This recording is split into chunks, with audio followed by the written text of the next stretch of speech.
Bonjour, ici Anna Sambelli et bienvenue sur une nouvelle journée de 2 semaines pour clarifier sa vie. Alors aujourd'hui, on va parler des stylos.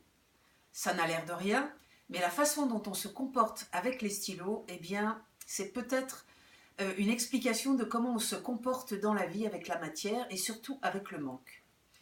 Moi jusqu'ici, si j'analyse un petit peu comment ça fonctionnait avec les stylos, eh bien quand je partais en stage, j'en avais à peu près 10 au fond de mon sac.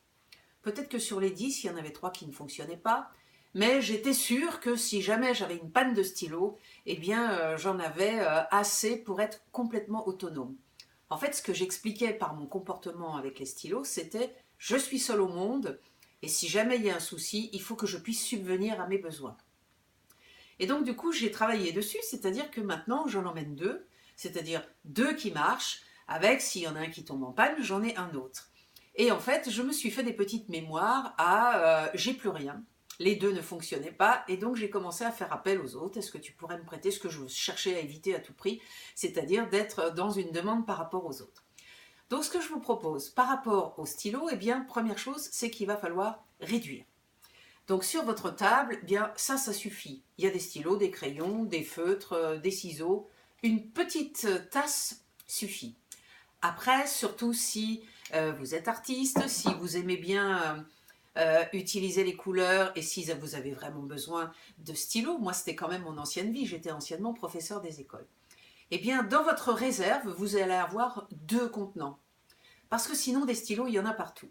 Donc c'est la première chose que vous allez faire, c'est que vous allez ramasser les stylos partout où ils sont, au fond des sacs, dans la boîte à gants. Vous allez voir des stylos, c'est absolument incroyable. Vous les réunissez tous, vous les testez pour voir les crayons et les stylos, ce qui marche, ce qui ne marche pas. Vous les mettez par catégorie, les feutres pinceaux. Et à partir de là, une fois que vous avez déterminé le volume dont vous aviez besoin pour vous sentir bien et en sécurité, eh bien vous allez choisir 2 contenants. Parce que 2 contenants, votre cerveau va avoir 2 contenants et pour lui, 2 contenants, c'est quelque chose qui le rassure. Il y a de l'abondance, mais il n'y en a pas trop. Parce que finalement, trop de matière insécurise votre cerveau. Il ne sait pas comment il va pouvoir les gérer. Alors, j'ai triché un petit peu parce que j'en utilise beaucoup. Donc du coup, j'ai pris 2 gros contenants. Voilà.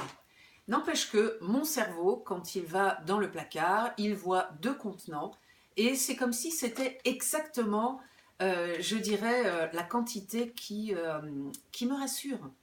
Donc, détrompez-vous, ce n'est pas énormément de stylos qui rassurent, c'est plutôt d'avoir une quantité limitée. Et ça, c'est la grande trouvaille du rangement que vous allez expérimenter quand ça va être votre tour.